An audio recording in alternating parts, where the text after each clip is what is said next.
I bought my Audi S4 in November of last year. It had just over 20,000 miles. It was certified pre-owned, had a window sticker of just under 60 grand, and I got it for just under 40 grand. Now, I've had it since last November, probably put just under 6,000 miles on it. Love it. It's been my daily driver, especially during the winter months when the roads are crappy and it's snowy. I've been taking it to work and such when the i8 sits at home, and I love it. It's a great daily driver, a great all-around vehicle. Some people have asked about my maintenance costs, kind of ownership costs overall, especially since I just took it in for service. So I thought I would make an update video about this car and kind of just go over the ownership cost of the car so far. So now, regular costs month to month are going to be insurance and gas. Insurance for this car in my specific situation right now is just under $200 a month, which is about typical. It's what I expected. And the other aspect is gas. I'll spend probably between $150 to $200 on gas for this car by itself. Again, obviously that would vary depending on how much you drive. I happen to drive a decent amount, commuting to work, going around to hang out with friends and other stuff. So I'll put a decent amount of miles. I'll fill up every 3 to 4 days. I will admit I do not drive in the most fuel efficient manner, but this car also is not the most efficient. I'm averaging probably right around 20 mpg. On highway stints, it'll get mid to upper 20s maybe. So again, yeah, I'll fill it up pretty frequently, but it's all dependent on how you drive and how much you drive for that specific aspect of cost. And now I'm in a really weird situation where my exotic car gets way better fuel economy than my practical daily driver, which is amusing.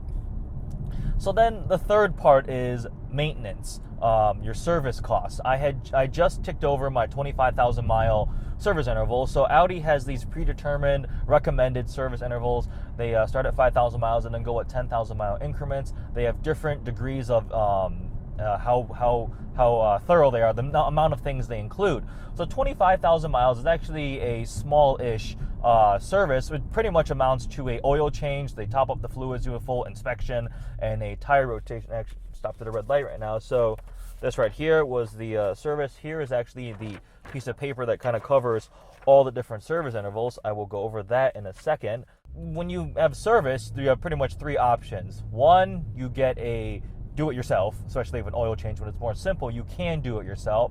The second one is take it to dealership. And the third one is going to be find an independent mechanic, whether you have a friend who owns a shop or you have a trusted independent mechanic, so you can take it to them. So obviously do-it-yourself is going to be the most inexpensive, and then mechanic next, and then dealership will cost the most.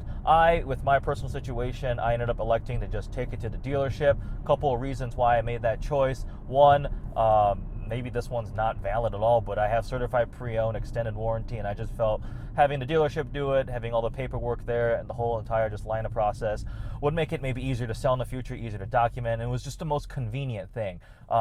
In my current situation, doing it myself was not an option.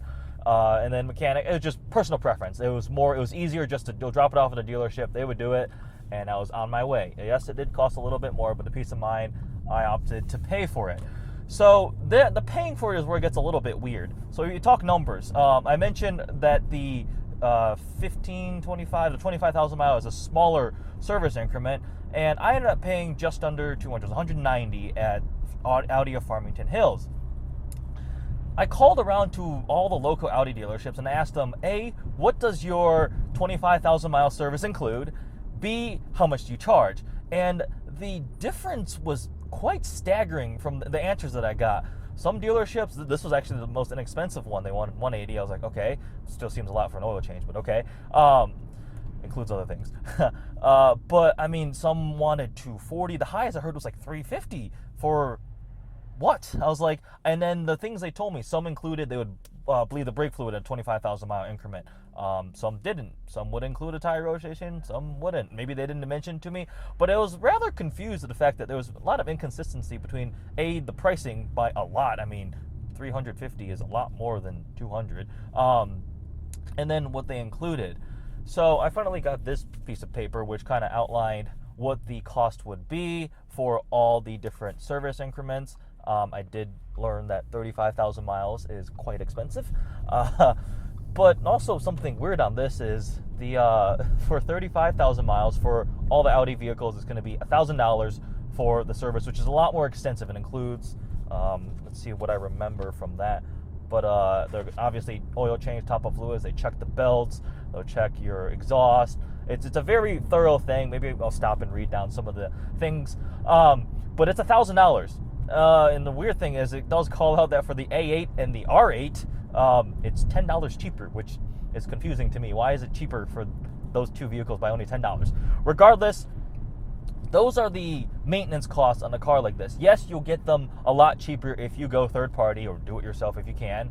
But that's what it costs to go to a dealership. Now, in my opinion, you do want to pay it to do your service on time, because that will be a hell of a lot cheaper than if you neglect to do your service and something goes wrong, and then the bills get a lot bigger if something breaks because you aren't maintaining your vehicle properly.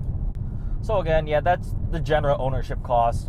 You have A, paying for the car, B, gas, C, insurance, and then D, maintenance, and then you could add another one, which would be modifications, which I'm holding off right now, but obviously you can blow a lot of money doing that too.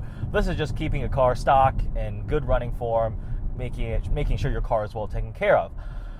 Overall, I still really love this S4. I mentioned it earlier. I mean, it's a perfect daily driver. I have had an interesting, I've gotten to drive two cars that I seriously considered before getting this car as just a daily driver. One of them was the Focus RS. I got to take that. I have driven it on the track before, but I took one home from work, and it was a lot of fun. It handled better, but it rode horrendously compared to this, and I'm happy with my decision of getting this over the Focus RS. The other car that I got to also drive was the Lincoln Continental. I sort of thought about leasing one of those. Again, I work at Ford, and it was definitely nice. It was impressive as a daily driver, but the driving dynamics were garbage compared to this. And overall, I still love this S4 a lot more. So kind of reaffirmed that, yes, I did make the right choice for what I wanted, that the Audi S4 was the correct way to go. Thinking about making some videos. I actually been thinking about this for a while. I just never ended up executing until now. But now the sun's in my face. But just a video kind of just casual, me sitting in the car talking, came up with a name which I may or may not apply to this. But I can discuss updates with my vehicle ownership, answering questions that you guys could have that I see in the comments. Some talking about certain topics. One that I thought about is the owning or purchasing a car versus leasing a car. How do you decide? What are the benefits, pros and cons of each? This sun is horrible. Let's see, I'm gonna pause. All right, I can start talking again. So just a casual type of video where I can discuss questions or go over ownership things or just updates of my vehicles, answer questions you guys have, and talk about different topics. Like I had one idea was the difference or how to decide between purchasing or leasing a vehicle, pros and cons. I have a couple good friends who work at dealerships. One's a finance manager. Definitely would have some insights, because a lot of people have asked me that question before. This is a more casual, low production. I'm not going to spend hours doing panning shots and chase shots and editing it with nice cinematics. So it's just kind of a discussion. That's the content, the ideas are the focus of it. Hopefully you guys would enjoy this type of video, because they would be a little bit easier for me to make, especially between working a full-time job, trying to make videos, and having some semblance of a social life. But hope you like this video regarding this car specifically, the ownership costs. Let me know if you have any questions. Either go on Instagram. I think I'll link my Instagram profile below, or send me an email, or just comment below in the comments. RS5, cool. I read all the comments. I try to respond to as many as I can. But yeah, let me know if you have any questions. I'm just rambling at this point. So thank you for watching. Goodbye.